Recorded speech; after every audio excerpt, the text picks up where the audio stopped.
Pergerakan rupiah Pak di 2 hari kebelakang begitu ya, yang kalau kita lihat melanjutkan penguatannya bahkan sempat menyentuh 15.800 dan juga 15.900. Artinya apakah memang dolar di Amerika Serikat mulai ditinggalkan Pak seiring dengan kalau kita lihat adanya ancaman resesi Pak. Bagaimana Anda melihat ini Pak Roni?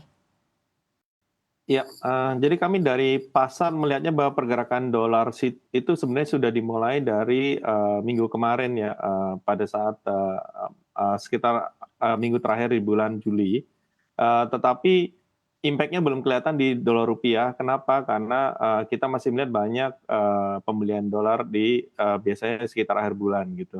Sehingga pada saat bulan berganti, kita mulai melihat bahwa posisi pasar itu masih, kalau kita masih buy dollars, sehingga itu posisi harus dibalik, makanya kalau kita lihat, selama penguatan rupiah selama 2 hari ini cukup lumayan tajam, dan itu karena, kita melihat bahwa, story-nya tuh lebih karena dollar weakness, globally.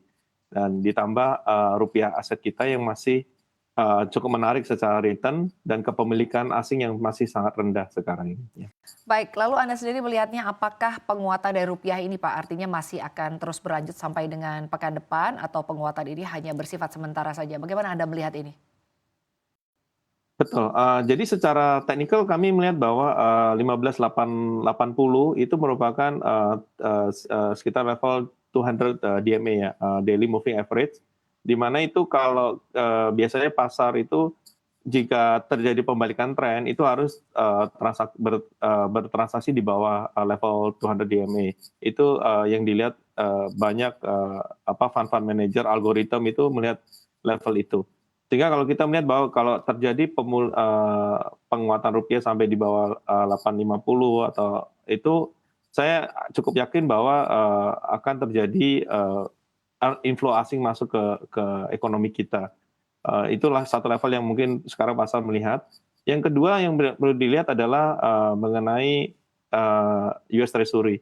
Jadi kalau kita lihat US Treasury 10 years itu sekarang ada di 4%, sedangkan, 10 years, rupiah kita itu masih di 6,75 gitu. Sehingga, masih ada, level yang cukup menarik, dan kalau ini, US Treasury selama bisa turun ke 3,8 lagi, saya yakin sih, inflow akan continue to come to our bond market ya.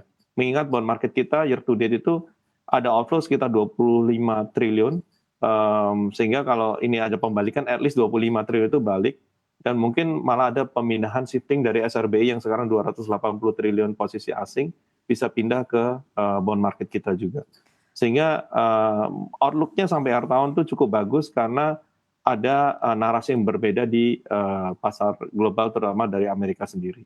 Baik, artinya menurut kacamata Anda dengan adanya isu resesi di Amerika Serikat dan juga dolar yang nampaknya memang mulai ditinggalkan, ini akan menciptakan capital inflow begitu di tanah air? Betul, jadi, kalau dilihat, keuntungan resesi sekarang itu karena kepemilikan asing di dalam negeri cukup rendah, sehingga, market itu melihat mungkin akan terjadi aset rotasi.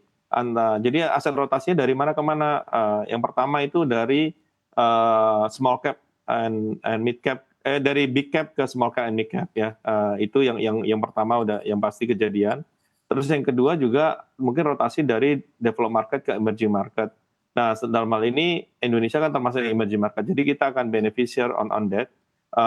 Dan yang ketiga orang melihat itu bahwa, mungkin akan balik ke, commodity story atau real asset ya, apalagi dengan, market itu juga melihat bahwa, US, debt outstanding itu reach 35 triliun, sehingga itu mungkin pelemahan, purchasing power dari dolar sendiri, itu secara long term memang sudah diharapkan oleh pasar gitu.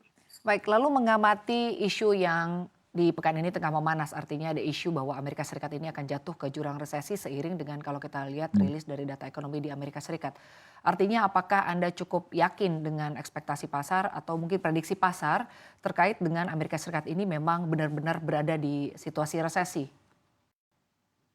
Nah, resesi itu sendiri, cukup tricky dalam hal ini, di mana secara sederhana biasanya orang mengartikan resesi di suatu ekonomi itu jika terjadi 2 kuartal negatif GDP growth ya.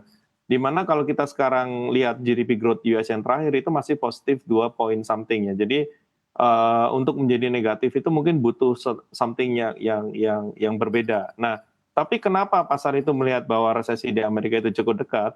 Karena mereka melihat ada satu istilah namanya Sam Rule yang di-create oleh satu ekonom Fed yang namanya Claudia Sam, di mana jika terjadi peningkatan pengangguran yang cukup keras yang di atas 0,5 dalam waktu setahun terakhir, itu menandakan bahwa ekonomi sedang dalam tahap awal resesi, jadi bulan-bulan awal resesi. Dan itu sebenarnya Sam Rule udah ke-trigger bulan kemarin waktu ada datanya keluar terakhir, sehingga makanya itu dipertanyakan juga ke Fed Chair ya, Pak Powell sendiri, dan Fed Chair acknowledge bahwa memang ada pelemahan dalam sisi ketenagakerjaan. Nah, kuncinya adalah dua sekarang. Market melihat apakah Fed akan preemptive cut, sehingga preemptif kalau jadi bisa membelokkan ekonomi dari terkena resesi, atau yang kedua akan menunggu GDP menjadi negatif dulu baru cut rate gitu.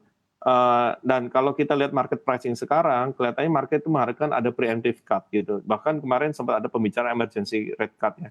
Jadi daripada nunggu meeting September, mungkin bisa di-cut duluan supaya membantu ekonomi nggak jatuh ke resesi. Mungkin kita masih baseline kita masih akan sama dengan market, bahwa Fed mungkin akan ada preemptive cut. Jadi mungkin September, walaupun itu kalau September kan datanya baru 1 GDP negatif misalnya, itu Fed mungkin akan melakukan cut karena karena kita starting levelnya, bahwa starting level suku bunga sekarang itu di 5,25, 5,5 itu cukup tinggi, apalagi considering real return yang cukup tinggi di Amerika. Sehingga Fed mungkin akan normalisasi dulu daripada reaktif ya, nunggu GDP negatif baru mulai cut gitu. Itu yang kami melihatnya sih dari sisi situ ya. Baik, jika akhirnya ternyata nanti memang Amerika Serikat berada di situasi resesi begitu ya, seperti yang diprediksikan oleh pasar dan juga melihat dari rilis data-data ekonomi yang kita sama-sama tahu begitu ya di beberapa waktu belakangan ini. Dampaknya selain daripada tadi mungkin akan ada capital inflow ke pasar di emerging market, artinya pasar keuangan kita ini sebetulnya selain capital inflow apalagi Pak Roni? Nah, yang perlu diperhatikan adalah sebenarnya gimana kita menggunakan inflow yang masuk ini menjadi dampak ke real sektor kita gitu. Jadi kalau kita melihat bahwa GDP terakhir Indonesia itu cukup tinggi, tetapi sebenarnya kalau kita lihat breakdown dalamnya, itu government spending itu cukup rendah gitu. Dan kalau kita lihat real sektor kita, middle class kita itu turun sebenarnya, secara data memang jumlahnya lebih turun. Eh, Banyak sebabnya ya, misalnya savingnya udah tambah rendah, terus ntar pajak juga diharapkan mungkin akan dinaikkan ya, PPN akan naik dari 11 ke 12 tahun depan. Sehingga kita sih mengharapkan support dari pemerintah itu cukup penting ya untuk spending, supaya boosting awal ekonomi juga, supaya ada money multiplier yang berputar gitu. Tetapi yang terjadi sekarang adalah pelaku usaha itu menunggu kepastian dari pemerintah baru, dari isu defisit dan segalanya. Itu yang bikin wait and see. Ya, selama market wait and see, kita mengharapkan pemerintah bisa counter cyclical, di mana sembari investor menunggu, pemerintah yang spending duluan gitu kan. Sampai nanti pada saat mungkin kepastiannya udah lebih jelas, bisnis private atau swasta udah mulai berinvestasi, baru pemerintah yang stop spendingnya, sehingga terjadi smoothing terhadap our economic activity gitu, nggak jelek terus baru itu terus naik lagi gitu.